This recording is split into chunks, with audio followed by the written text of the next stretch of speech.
Hey there, my name is Sophia Slates. I am a worship intern here at Emmanuel. This weekend we are finishing our sermon series on deep mercy.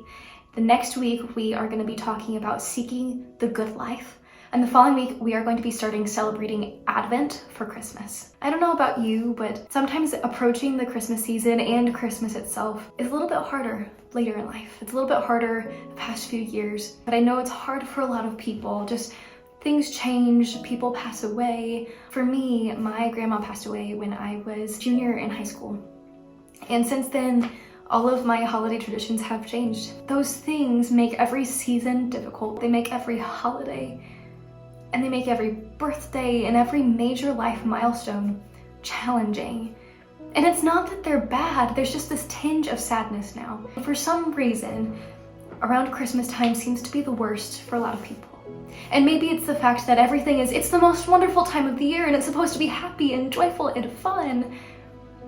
But then there are those of us that are just, it's good and we can see that life is good, but it's still difficult. In preparation for this season, I want to try to give you a little bit of hope.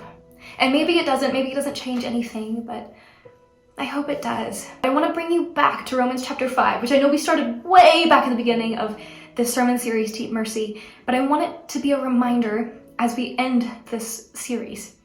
We're going to look at Romans chapter 5, verses 3 through 5. It says, "Not only that, but we rejoice in our sufferings, knowing that suffering produces endurance, and endurance produces character, and character produces hope. And hope does not put us to shame, because God's love has been poured into our hearts through the Holy Spirit who has been given to us." That seems impossible. That seems like, how could I have hope? How could I have joy throughout my suffering, throughout my trials, throughout my horrible circumstances? But it goes on to say that all of those circumstances, all of that suffering produces endurance. Getting through it, being able to get through it all because of God. And that endurance of being able to get through it produces who you are, it produces your character.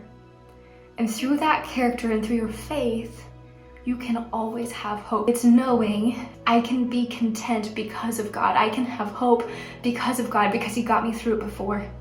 It was horrible, it was hard, but He got me through it before. We survived. My hope is that throughout the season you can rest in that, you can hold on to that, you can hold on to Him. And through that we can have hope that the future is so much brighter ahead. My prayers are with you. Blessings to you. I'll see you this weekend.